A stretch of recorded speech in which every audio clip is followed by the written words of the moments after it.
What's up, guys? Welcome back to the channel. Here we are with another reaction. In this one, we got Puts Food on Our Table. Jaishankar schools West on democracy. Calls out double standards. I always like reacting to Jaishankar calling out the West on his double standards because there's so much BS double standards in the West.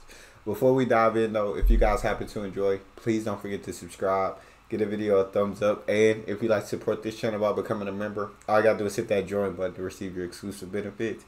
Jaishankar, talk to me. The mark you see on my nail is a mark of a person who's just voted. What do Western ambassadors do in India? If my ambassadors did a fraction of that, you would all be up in arms. So I think there are double standards here. There is a reaction in many parts of the world to self-appointed custodians, people who've never fought an election, who are nothing to do with democracy, actually telling the rest of the world what is right and what is wrong in democracy. You know, democracy doesn't put food on your table. Actually, in my part of the world, it does. One of my favorite stories about Mahatma Gandhi was when he traveled to Britain and somebody asked him, "What do you think about Western civilization?" And he said, "I think it would be a good idea." We're still waiting. Yeah. So let me paraphrase that slightly as we're having this discussion. I love that. What do you think about Western civilization? It would be a good idea. He said, we're still waiting. This tortured discussion. What do you think about Western democracy? Well, look, before I do that, let me, because I think I appear to be an optimist in what is a relatively pessimistic panel, if not room. So I'll begin by sticking up my finger, and don't take it badly, it's the index finger. The mark you see on my nail is a mark of a person who's just voted. We just had an election in my state, just over. Last year, we had a national election. In Indian elections, roughly 2/3 of eligible voters vote. At the national election, electorate of about 900 million, about 700 million voted. We count the votes in a single day. Nobody disputes the result after it's announced. And if you look, and by the way, from the time we started voting in the modern era, 20% people more vote today than they did decades ago. So the first message that somehow democracy is in trouble globally, worldwide, I'm sorry, I have to differ with it. I mean, right now, we are living well, we are voting well, we are optimistic about the direction of our democracy, and for us, democracy is actually delivered. Senator, you said that, you know, democracy doesn't put food on your table. Actually, in my part of the world, it does.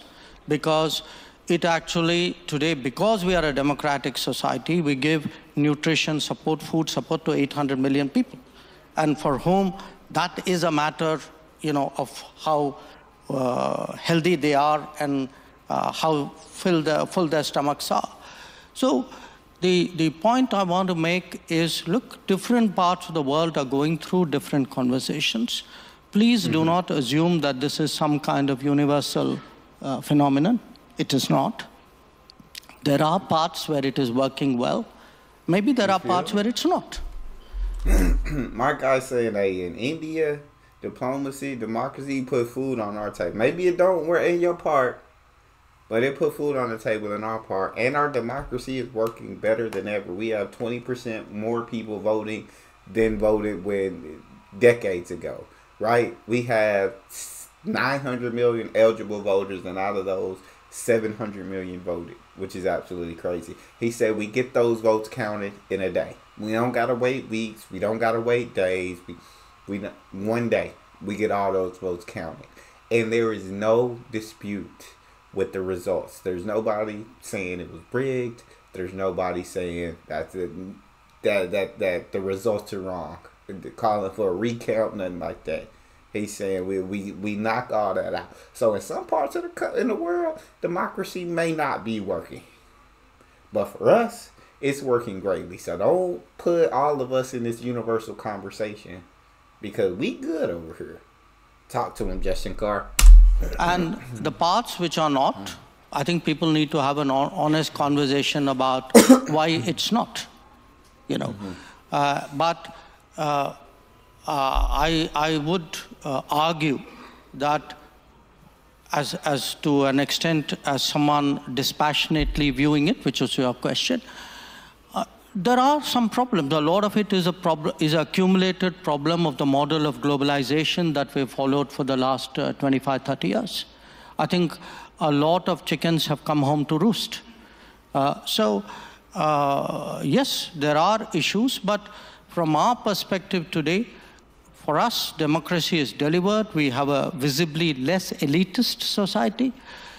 We have one where the public has faith in the political process, where actually every election, in a way, has been a kind of a verdict on the quality of governance. That, I mean, I told you we just voted in one. My party won that election. We were in the opposition earlier.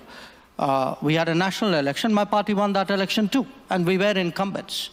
And we feel, you know, if the Prime Minister Modi got elected for the third time, the ruling party got elected, and to a large extent it is because of the delivery through democratic systems. So it is healthy, it is well, maybe not all over the world, but let's not make that universal. All big countries. I feel that. So he's saying, hey, my party, basically, we get results. We deliver. What we say we're going to do, we actually follow through and do it when we're in power. So my party don't want here. My party don't want on the state level. My party don't want on the national level. Like, and that's because we deliver. So, and in those parts of the world where democracy is not working, where things are an issue, we need to ask what's going on. Why is it not working? Because here it is working greatly. So again, don't put us in that universal conversation. Are unique to an extent. But we would certainly hope, I mean, to the extent we think of democracy as a universal aspiration, ideally a reality, but at least an aspiration. It is in large part because India chose a democratic model after independence. And it chose a democratic model because we had fundamentally a consultative, pluralistic society. Now, there was a time, and I have to say this in all honesty, where West treated democracy as a Western characteristic and was busy encouraging non-democratic forces in the global South. It still does. I mean, in many cases, I can point to some very recent ones, where actually everything that you say you value at home, you don't practice abroad. So I do think the rest of the global South will view, you know, the successes and the shortcomings and the responses of other countries. They will also ask themselves which ones of them they relate to, you know. I would argue that in many ways, India, because it's historically been an open society, one very much linked with the world, many countries of the global South are more likely to say the Indian experience is more transposable to their societies. And I feel like that makes sense, that those countries in the global South, because they relate to the Indian experience, like he said, and so they probably see how India does things, how the democracy works in India, and they're probably like, okay, well, like, let's take a page out of their book, let's see if that'll work over here, and just kind of copy the same process that India has, rather than copying other civilizations where in the U.S. or countries in Europe, their process, they may not be able to relate to them. And so what works for them may not work for those countries in the global South because they just don't relate to the experience of Europeans or Americans as they would Indians. And perhaps those of others. So I do think in our progress as a democracy, the fact that, you know, for all the challenges that we've had, even at a low income, we have stayed true to the democratic model, which is almost, if you look at our part of the world, we're pretty much the only country that has done that. So I think it's something the West should look at, Because if you do want democracy eventually to prevail, it's important.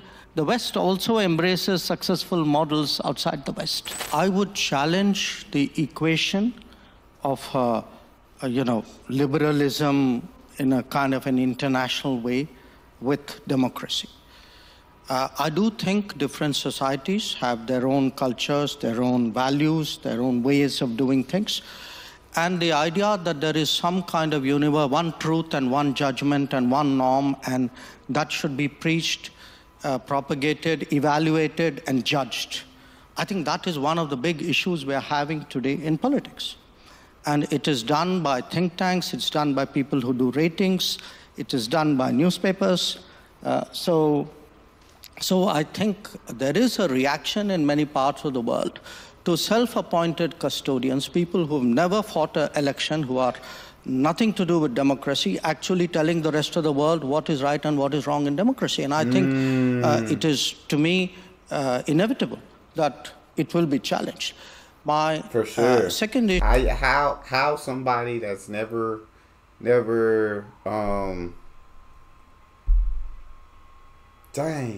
participated. God, I couldn't participate in elections, never been in an election, never been in any certain process, gonna tell the rest of the world how to do things when they've never been a part of that process themselves. And then even if you have, maybe what works in your country is not gonna work everywhere. So what works for you may not work here. Different people, different cultures, different countries. They're gonna be run differently. And so it's like, you can't have like people from Western countries trying to tell the rest of the world exactly how things should be done.